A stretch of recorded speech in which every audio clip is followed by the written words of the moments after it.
Hi, how are you? இன்றைக்கி இருக்க காலகட்டத்தில் வந்து மிகப்பெரிய பிரச்சனையாக இருக்கிறது கூட்டு குடும்பம்.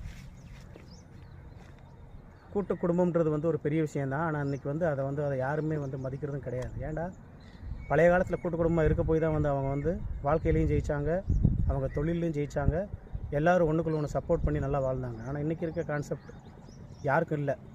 யாருமே அதை யோசிக்கிறது கிடையாது. ஆனால் எல்லோரும் உட்காந்து ஒரு மூலையில் அழுதுட்ருக்கோம்.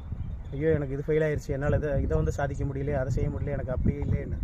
ஏன்னா அது கூட்டு குடும்பமாக இருந்தோம்னா எல்லோரும் சேர்ந்து சப்போர்ட் பண்ணுவாங்க. சப்போர்ட் பண்ணி உனக்கு பிடிச்ச விஷயத்த செய்ய வைப்பாங்க. ஆனால் தெரியல, எனக்கு இருக்க பொண்ணுங்களும் கல்யாணம் முடிச்ச பொண்ணுங்களும் வந்தோடனே தனி கொடுத்தன போனோம், அங்கே போகணும் இங்கே போகணும்னு ஓடிடுது. அது எத்தனை நாளைக்கு நல்லாயிருக்கும்?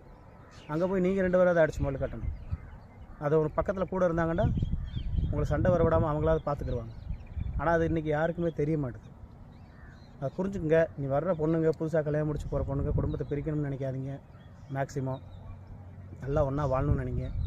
ஏன்னா நல்லா வாழ்ந்த குடும்பத்தில் எடுத்துக்கங்க. பெரிய பெரிய ஆளுங்க, அம்பானி, டாட்டா எல்லாமே அவங்க ஒற்றுமையாக இருக்க போய் தான் வந்து அவங்க இந்த அளவுக்கு போயிருக்காங்க. புரிஞ்சு நடந்துக்குங்க.